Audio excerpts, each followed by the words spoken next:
Wall Street Memes Casino I'm fine. and Sportsbook. Andrew McCart, iFLTV. You already know I'm always delighted to be joined by Mr. Dave Coldwell. Dave, first and foremost, how's things, mate? Very good, thanks, mate. Really good. Sun's out. It's coming towards summer, so yeah, all good. Well, we can tell you live in England because the sun is not out in Scotland. Well, it's kind of breaking through. We just had a little rainstorm there, so yeah, it's the days are longer, which is good. And like I said, I've just came back from Saudi Arabia there, so it was like 48 degrees, ridiculously hot, but good. I enjoyed the heat. But the reason why I've got you on, Dave, is like I said to you before I pushed record, that I saw your Instagram post, and it seems like you really, really enjoyed that 5v5 card, and I want to get your thoughts on it all. So just quickly summarize, how good was that card? I just loved it, mate. I just loved it. I think, we all want to see even contests, going in where you might think one man wins, I think the other man wins. I enjoy that sort of stuff. I enjoy you get a fight wrong. There's nothing better than, when you haven't got an interest in the fight, as in you haven't got a fighter in. You don't know him personally. You don't really, really want him. You haven't got that emotional investment in. There's nothing better than when you're shocked. That's boxing. That's sport. Nobody wants to see this. Same winners all the time, apart from when it's your man or your woman. So for me, I just enjoyed it. I got a few wrong, but the fights delivered. I thought the build-up was fantastic.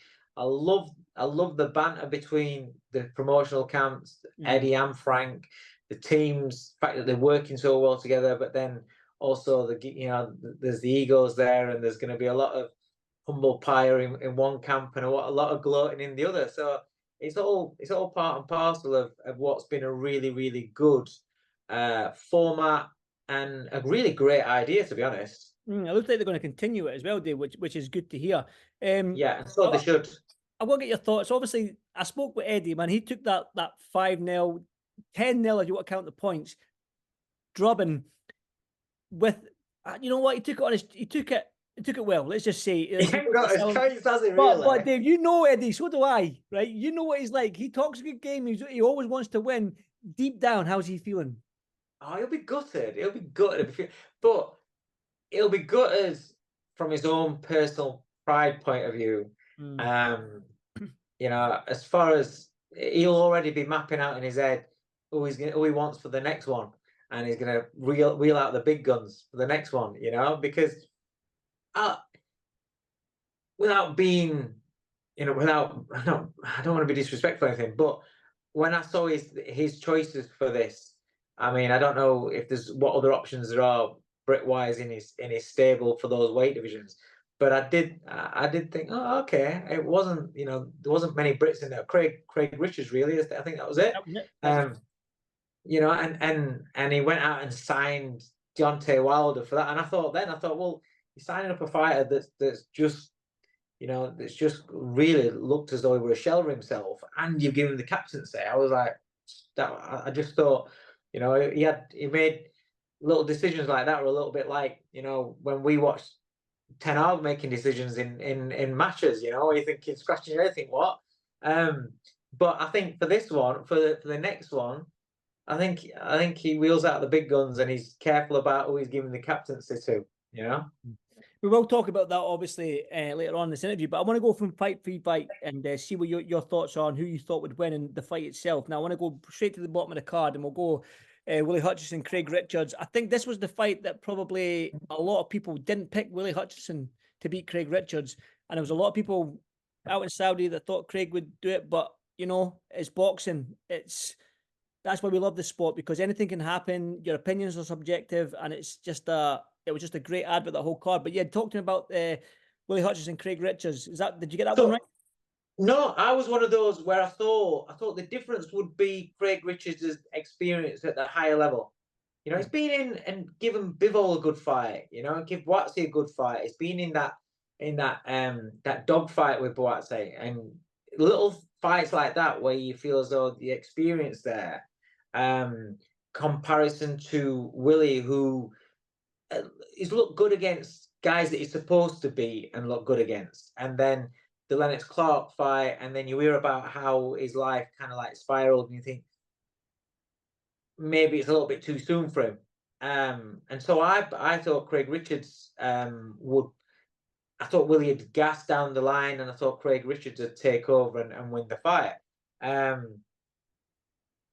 thought Willie boxed really well, you know, and it was one of those fights. Him and the Nick Ball fights were the ones where I thought I could really be wrong in those. And I called myself. I put a tenner on Willie just before the fight started, and I got £22.50 back. It's a win, So Dave. It's a win. It's a win somewhere. I'm taking it. But on my accumulator was, I mean, I'm not a big bet. I put like literally 40 quid on bets, and that's it. And the accumulator was what I put out on my Instagram, and I had Willie to get beat, so I lost on that. But individually, I did get some back from Willie. But yeah, I thought he boxed really well. He boxed smart, clever. Craig was Craig. He always is a slow starter, and I think I tweeted in the fight, and you know, early on, I was like, he's had fights before where he's regretted starting slow. This could come back and bite him on the arse and do the same again. And I liked what Craig was doing when he was targeting the body, and he was throwing nice jabs to the body, nice right hands to the body, but it just weren't enough. And Willie was dictating the pace and allowed himself to be able to manage the rounds really, really well. So then when he did come on top and he was tired at the end, he'd not expended a lot of energy early doors where he couldn't get through it. And I thought he managed it really well.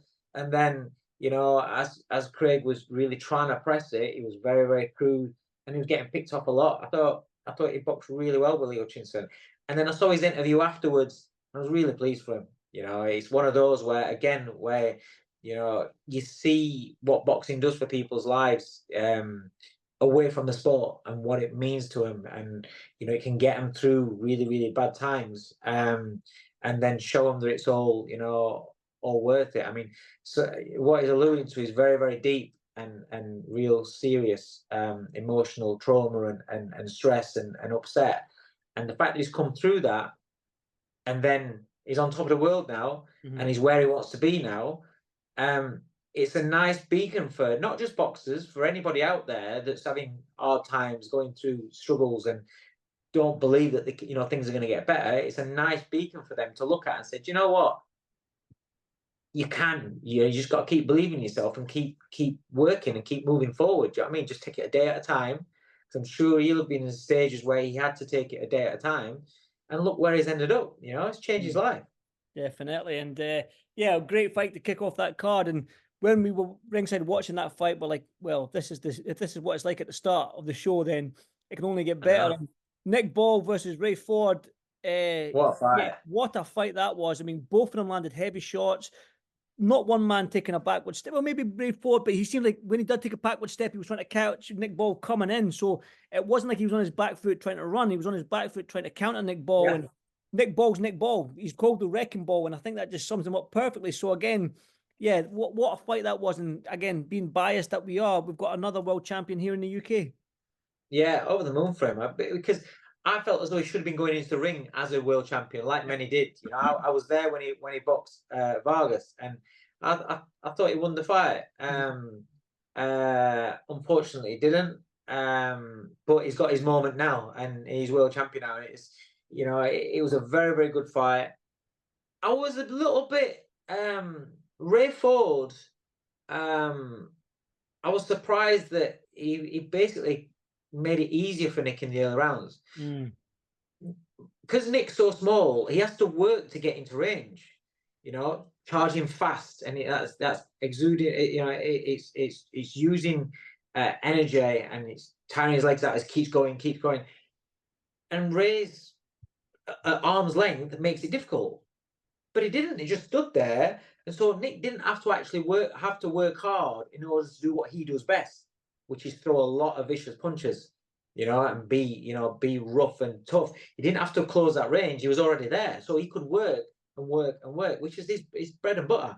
And so I know Ford was catching some really good body shots early to start off with, but then Nick's strength and presence just took over the fight.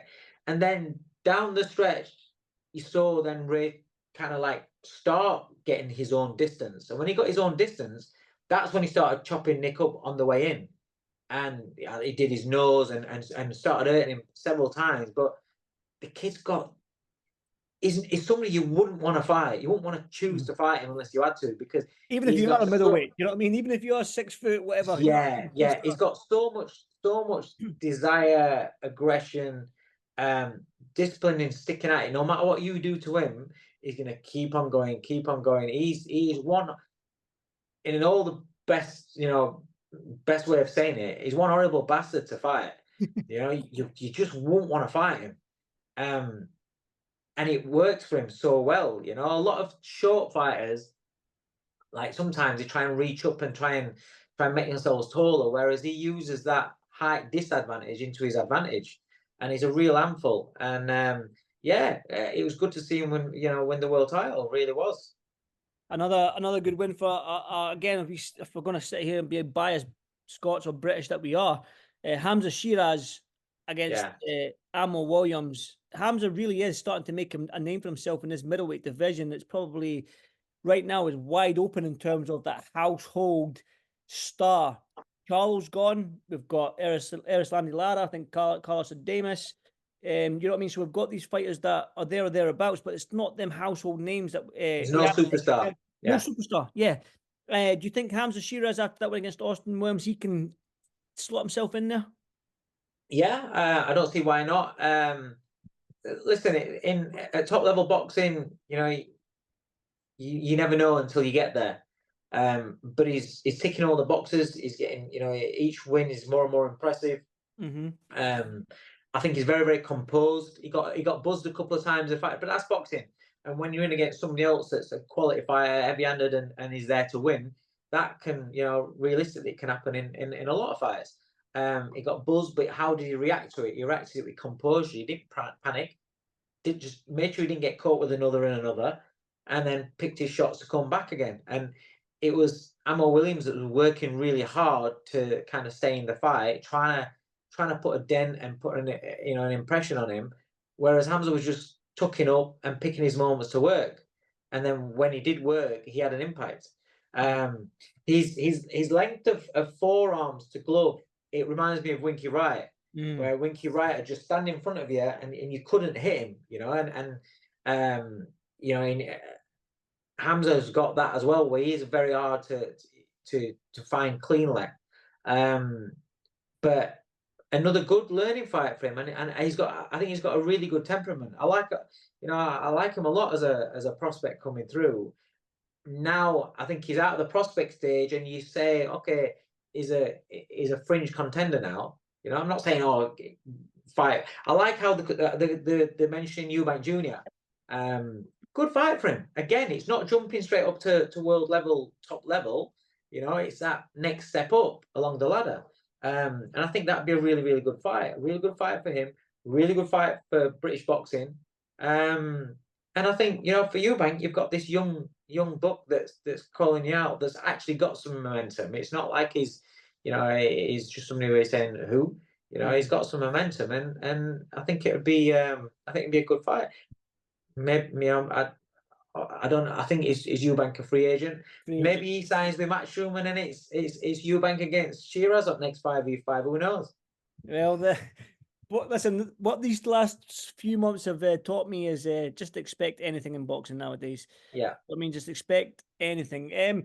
Wasn't a part of the 5v5, but Dimitri Bivol against Malik Zinad. Obviously, the fight we wanted to see was the Beterbiev fight, but after Bivol beat Zinad, Turkey has said that will happen in October. But yeah, good little run out for Dimitri Bivol against somebody that is aggressive. Well, not as aggressive as Beterbiev, but somebody that comes and tries to push you back. Yes, very awkward. And very awkward, long range. It was always going to take a few rounds for him to find the measure of this fella, because I'd been told by a few people that Zinad did punch really, really hard. It can punch. And when you're wiry and long like that, you could easily walk onto a shot and everything gets unraveled. But Bivol's very, very clever. Made him work so hard. caught the majority of his punches, took the odd 1 or 2 shot as well, which is it's boxing. That's what's going to happen. But grind him down until he found the openings, and when he found the openings, he went to work. And I thought it was impressive. Everybody, I'm hearing people, I'm not saying, oh, Bivol needs to do this, he needs to do that. Listen, Bivol's going to do what Bivol does because he's done it all the way through his career. And when people are saying, oh, I don't know, Chris Mannix was saying, oh, you knocked out your first 13 or whatever, blah, blah, blah, blah. But where's your power gone? Where's his power? Well, a lot of fighters knock a lot of people out at the beginning because of levels. And then you step up to levels, then they might adapt the style because they're in a killer division or they're fighting a lot of good fighters, a lot of, good, tough men.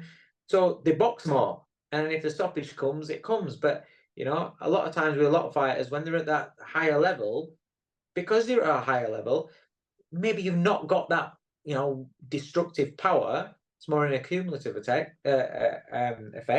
And so then a lot of your fights go the distance. So I think it's rocket science that he had power early on in his career because he was matched up against guys that were nowhere near his level. Let's talk about the heavyweights then, because it seems like now there's a big fight planned for us in here in the UK is Daniel Dubois against AJ. Before we talk about that though, that's the one that they're sort of like talking about, and it looks like it might be set. The talks are ongoing, or the talks have been going since Saturday night. But Daniel Dubois beating Filip Hrgović, again, one of those fights where not many people pick Daniel Dubois. No, always thought that he had the capabilities of beating him because he's got a good jab, he can punch, he's very, very strong. And Hrgovic's chin is up in the air. It's always been the same. And sometimes Hrgovic can flatter to deceive.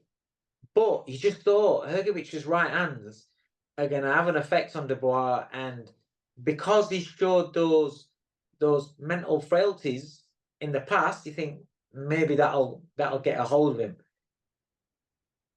I can honestly say it's so good to see that despite what happened earlier on in his career in the 2 fights, Joyce and Usyk, I think the Gerald Miller fight has completely instilled that belief that in himself that he believes and now knows that he's tough enough. Now knows that he isn't mentally fragile. He knows that he can go through that fire. I think once a fighter that has them sort of doubts goes through that fire, it gives them like a boost tenfold where they understand, okay, I can do this. And then when you've got that, and then you've got the technical abilities that he's got as well, and the power that he's got as well, and you've got to say the chin that he's got, because Hrgovic can punch with that right hand. And he was taking those shots. Yes, he got buzzed a couple of times, but he took them all.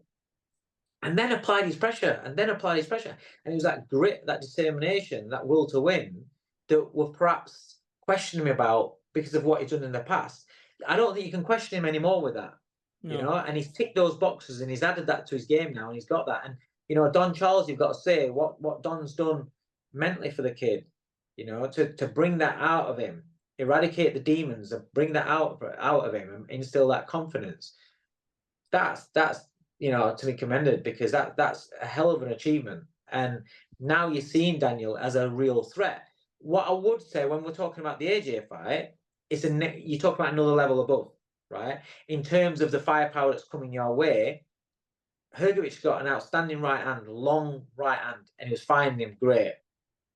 But what Hrgovic was doing was being so predictable every time. Ba-bam, ba-bam, the same shot, same shot, same shot. That's it.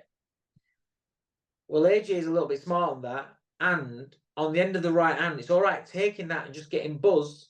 But then if you was to get clipped with a left hook that's following through, I'm not so sure you keep taking those shots.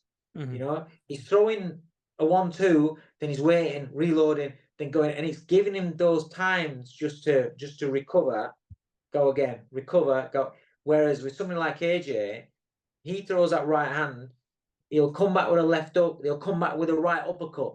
Once he smells that blood and he goes, I'm not sure he takes AJ's combination punching power, so that's where I would say, I'm not saying he can't beat him. What I'm saying is his defense has to be a hell of a lot better going in against Anthony Joshua. So he's a threat, he's a real threat, and he's a real handful in the division, without a shadow of a doubt. But it's like anybody else that's a young kid coming through. There's things you need to refine, you need to improve things as you're going along, going up through the levels. So with AJ, he has to improve that defense, because I don't think he can afford to be as easy to hit against AJ. People are forgetting as well. Obviously, he's only 26 years old. 26, yeah. 26 and 23 fights in as a professional. And you look at his resume. Exactly. His last 3 fights, Usyk, Miller, and now Hrgovic. Albeit the Usyk fight, he was doing all right up until the stoppage. Well, the low blow, if we want to go back to that sort of discussion, he was doing well into that fight. Then the low blow, and then he lost that momentum. And then obviously Usyk does what Usyk does. But I think, like you said, Don Charles, the fact that he is 26 in the last 2 fights, listen, Daniel Dubois doesn't talk a lot.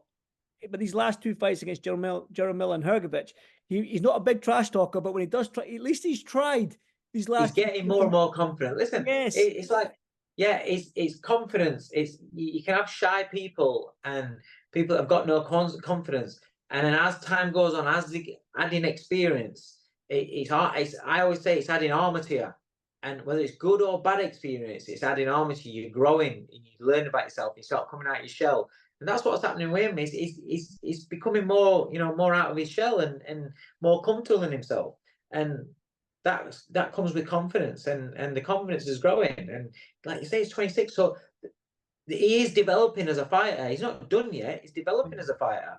And like I said, fix the defensive, things that he lapses and getting caught as easily. Then he's offensively, he's a real handful. Do you think Eddie's looking at that Joshua and Dubois fight and thinking, this is my get back, this is my 1-0 or my 2-0, my 2 points? I think so. And I think he'll probably make AJ his captain. Oh, definitely. Yeah, he's not going to make that mistake again. Yeah, great fight though, because again, here in the UK, we love big events, Wembley Stadium. But when a big fight comes to Wembley Stadium, I mean, it just grips the imagination of the whole nation. Joshua and Dubois, that's a good fight, but we're forgetting that Zhang is still there. Zhang is that IBF. Yeah. No, sorry. Dubois was the IBF, but Zhang. Dubois, but Zhang is there. He's beat Wilder. The fight that Turkey said that if Wilder wins this fight, it'll be Wilder and Joshua at Wembley in September. But Zhang beat Wilder, so Zhang's name is there. Do you know what I mean? If you were as a boxer, I'm not a biased Brit, Dave. What fight excites you more? Is it Zhang or Dubois against Joshua? Because it's Wembley, because it's the UK, two Brits colliding a BS. It really, I think that'd be the one for me. And I think maybe Zhang, I don't know, but maybe they might do a show for him back in China, because I heard that. I think I saw an interview where they were saying about how many people were watching it, or his trend on TikTok or something like that was huge out in China. So maybe they look at putting him a homecoming fight out there. Maybe, I don't know. But me personally, I think, although there's nothing wrong with a Zhile Zhang Anthony Joshua fight, I think if you're going to give me an option for that show as a headline, I would rather see the Dubois fight, because it's 2 Brits. Mm-hmm. And again, yeah, I think that sentiment shared by a lot of British boxing fans right now, because we are seeing a lot of these mega fights happening out in Saudi Arabia. So it's good that they're actually doing a show here in the UK in September. Wilder though, retire? Should he retire? Oh, yeah, sure. Yeah, I hope so, because he's brought so much excitement to the division over the last decade, is it? I remember when he was over sparring with David A, and I took him on pads, and I looked after him in the gym for 3 weeks, and so I've known him since back then. And to see what he's gone on to achieve, and this is a guy that got into the sport to be able to provide for his daughter, who I can't remember what's wrong, but she's not well. Spinal bifida? Yeah, that's it. Yeah. And to think that where the stories took him, he's become heavyweight champion of the world. He's been probably the most feared knockout artist that there's been over the last decade, without a doubt. You know, one punch knockout artists are very, very rare. And if you look at some of the knockouts that he's had, you know, it's been spectacular. And when you go and see, or when you tune in to watch the Deontay Wilder fight, you're always looking for the fireworks. Well, the fireworks have gone out now, you know, and there's no fireworks coming from him anymore. His last 2 fights now, you see, he can't pull the trigger. He's got nothing about his. I think his legs have gone. When I watched him against Parker, I watched it. I thought his legs aren't there anymore, so he can't pull a trigger. And a shot fighter, one of the symptoms of a shot fighter is they see it, they can't throw it, they just can't let it go. And I think his legs and the fact that he's, you know, the 3 fights with Fury, especially 2 and 3. 3 was brutal. I think 3 left a lot of both fighters in there.